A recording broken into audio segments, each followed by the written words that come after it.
feel like one of those influencers that's talking so talking a sports drink. I'm not hockey sports drink, but I am at the gym this morning. So as you guys know, this is every Saturday I do work, right? And I do it at the coffee shop. But today I'm going from my gym.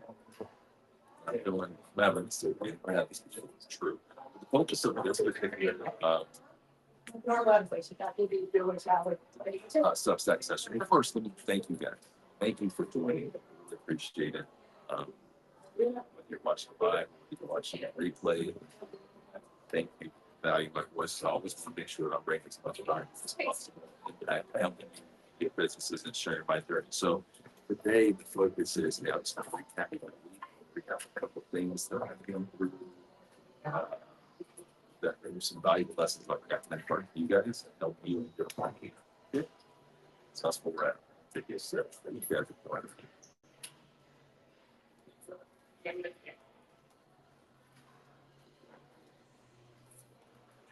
So the first thing, that's funny, I'm positioning it like if they're not sponsoring, I wish they were. But it just feels weird. The label's not forward. Anyway, um, so the first thing I want to talk about, this is a hot button topic for myself and for many of you. Here we go. LinkedIn is suppressing my content, and it might have been the best thing to happen for me this year. Hear me out with this. Now, maybe I'm being a little bit extreme in saying they're suppressing my content. They're not suppressing my content. However, distribution of my content absolutely is diminished. It's great. It's not just me, it's lots of established things doing the same things.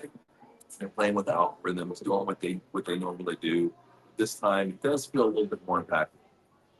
That said, I believe for me, it's the best thing that's happened to me this year in terms of content. Let me explain to you why and give you the context. So first, over the past year, so I've got 30 something billion views.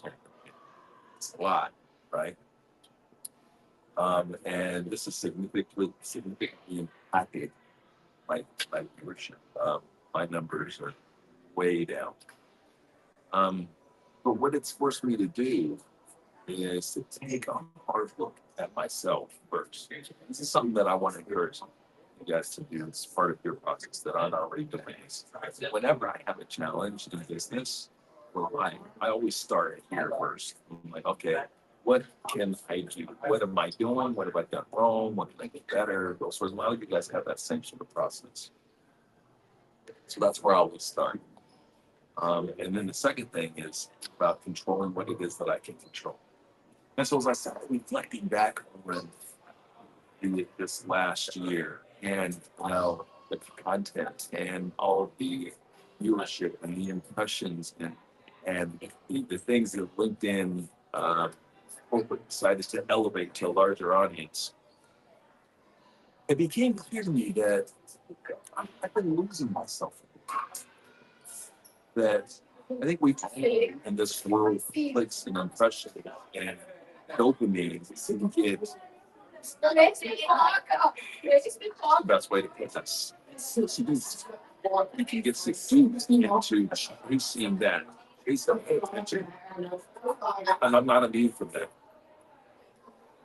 And so I think what that's done for me is it's needed to where my support like that content hasn't met the level that I think that I'm capable. And so more focused on quality over quantity. It's like I teach you guys in sales. So I'm more focused on quantity. I'm sorry. And not saying that it did not matter to me. Absolutely. But I think that quantity a little bit more. So here's how I had to reframe that. When you may only have one of that. If I have a video or a piece of content that only a couple hundred people are seeing as opposed to thousands of people. That may be the only at bat that I get. And if that's the only at bat, am I putting my best foot in? Am I bringing the best version of myself? This isn't just a lesson for content. This is a lesson for business. Are we putting our best foot forward every time?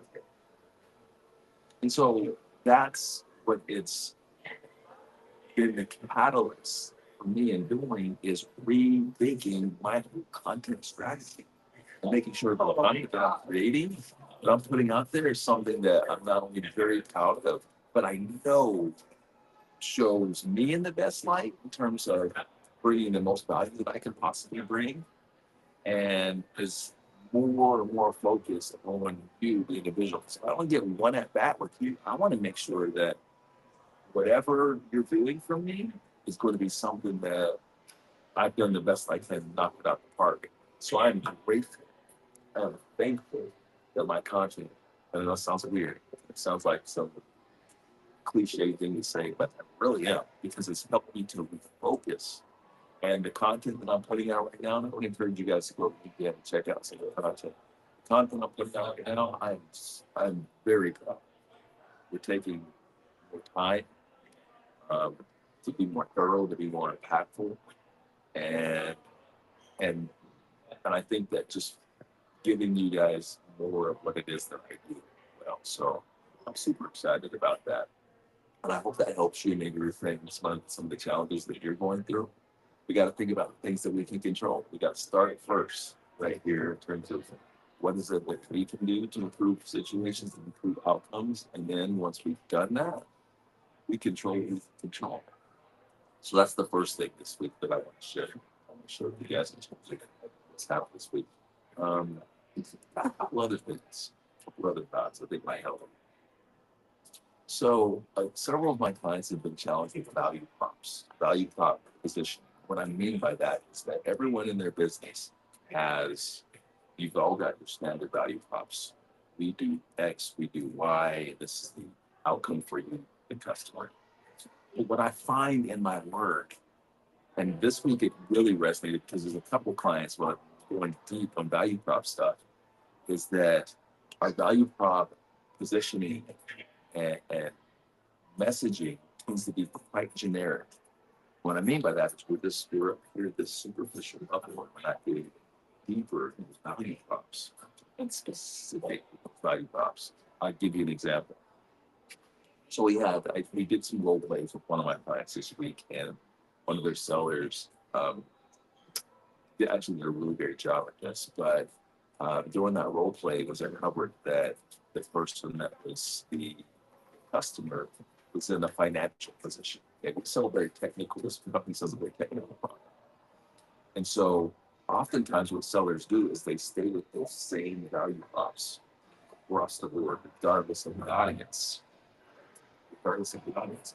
So what this seller did well has shifted the conversation from technical buyer to the operational buyer. The operational buyer cares about different things than the technical buyer, right? The technical buyer, they're going to care about all this technical outcomes, where the operational buyer, they want more higher level, they want financial impact, they want efficiency, things like that.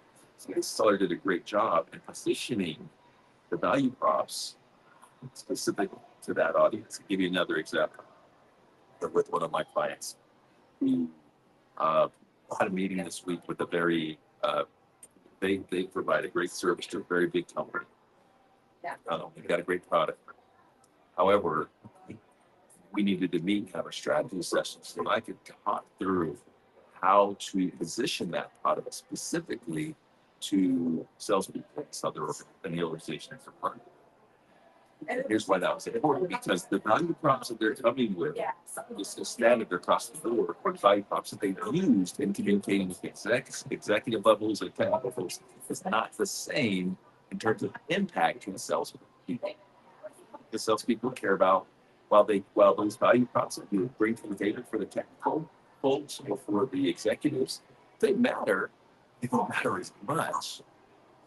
So how do you think about that when you are positioning your products and services and you've got, because in most of you guys, you would be selling complex services or you're solution selling. So a solution sales environment that is not transactional, there may be multiple stakeholders. There may be multiple people that are involved in that buying decision and understanding of those people have different interests based upon their whatever it is that they do in the business.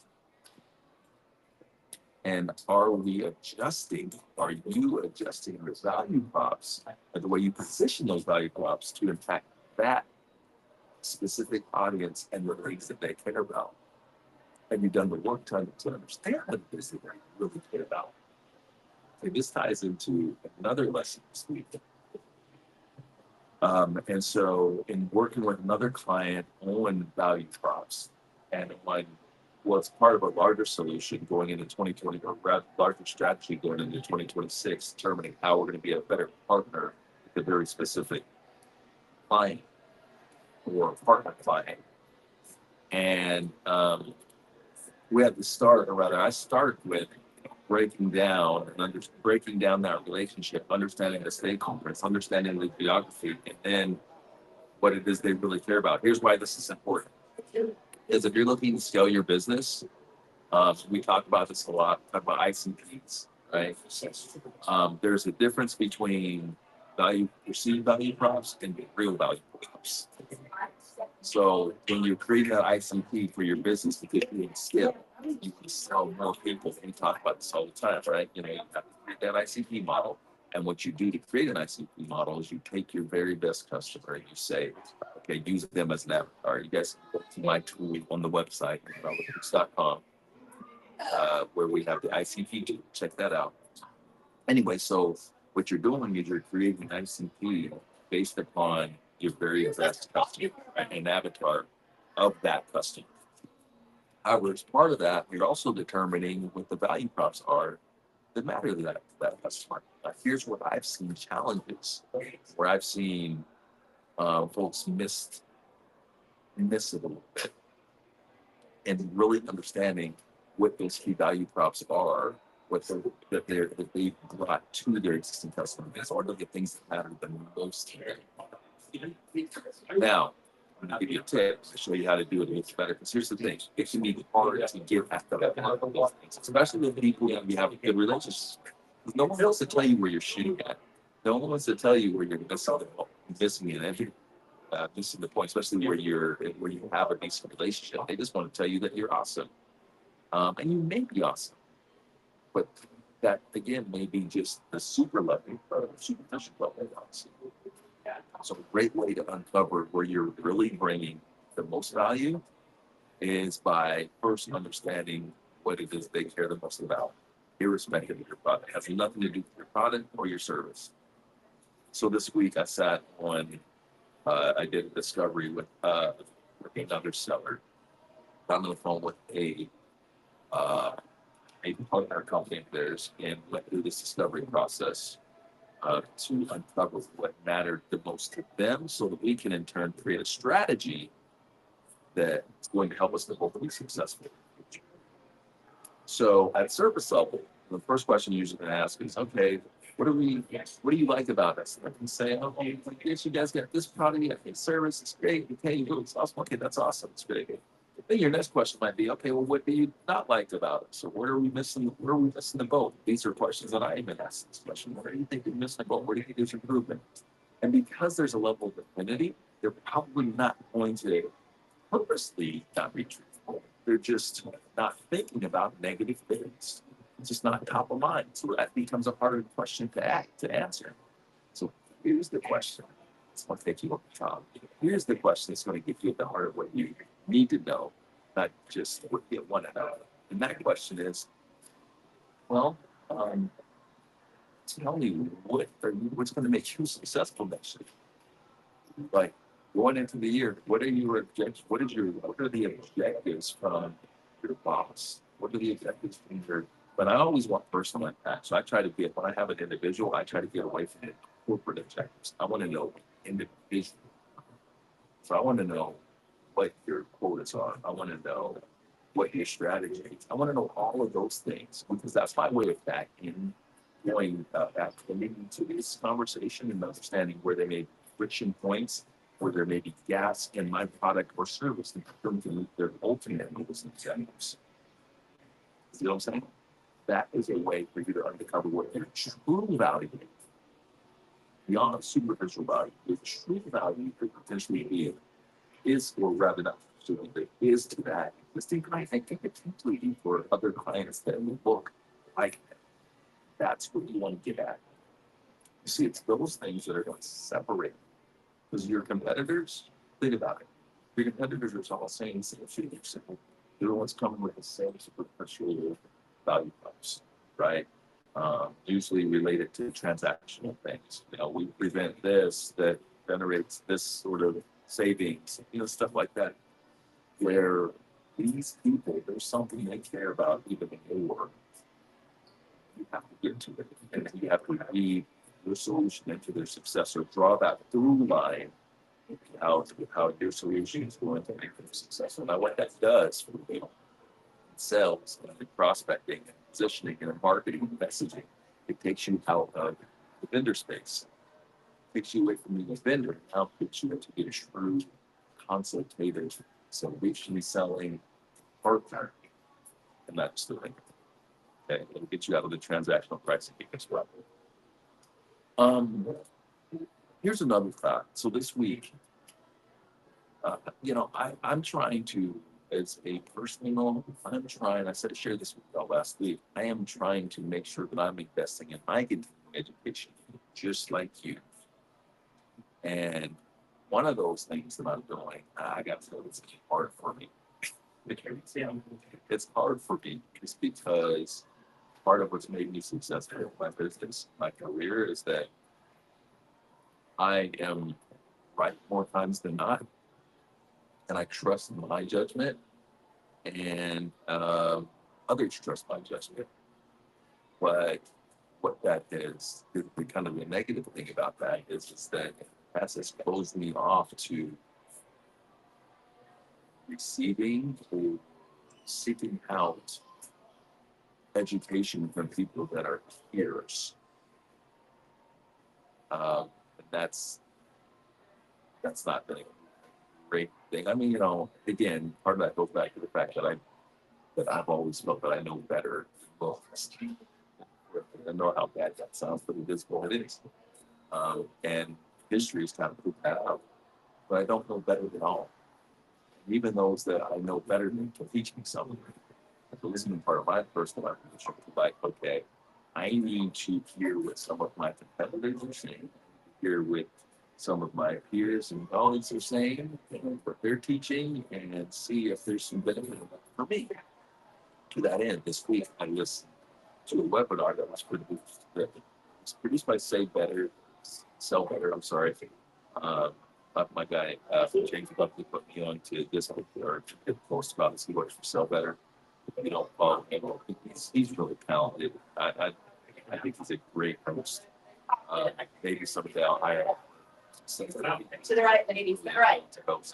Anyhow, in his post, he said he was promoting a webinar that's going to deliver at ADs. Have you ever seen a lot of people sales world, social media world, ADs?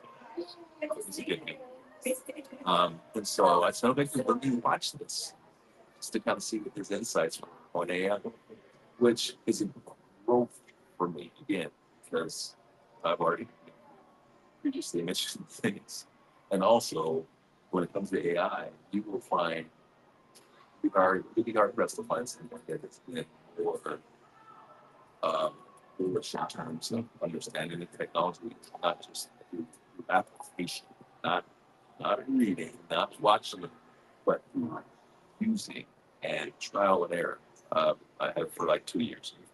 That said, I watched that, and one of the first things that he said, which is a takeaway that I want to share with you guys, that I had not until hearing him say this, and it's something that took me time to learn this, which is that if you're using any AI tool, you should be proficient in whatever the activity is, not paraphrasing it, is that you are going to use the tool. And I'm like, oh, light bulb. I hadn't been able to put that into words, but I've learned that over the course of a couple of years of using those tools. That that you are at a disadvantage if you're just, if whatever the thing is that you're wanting AI to do, either you don't have experience in it or you are uh, not at a basic level of proficiency. Now, when you have that basic level of proficiency or that experience in it, the AI is, it can just take you to a whole other level. I will give you an example of mine. So I have been using, I shared this with you guys last week, Lovable .dev web design, right? Designing landing pages for my different businesses. Now, if I had, I've got 20, over 20 years experience in web design. When I mean by that, I'm not like I'm designed all my pages, but I'm like working with designers, giving direction, all of these things for, again, since like 2004, I've been doing that. And over that period of time, I can't think how many web pages I've launched. And some of those I did myself, some of them, a lot of them, that's what you do at first. They're shitty, but that's how you learn. And then at full designers, giving them direction. So now at this stage of the game where I'm using that tool, my ability to use that tool to create kick-ass content, that kick-ass sites that with the details on script is like next level. Like if I didn't have that, I would be relying just on AI tool spits out. What the AI tool spits out isn't enough. It's not going to separate whether it is using Lovable.dev for websites or whether it is using one of these tools for your copying your LinkedIn or whatever. If you don't have this base level of proficiency and expertise, you're just going to be more noise. It's going to be generic. It's not going to be so good.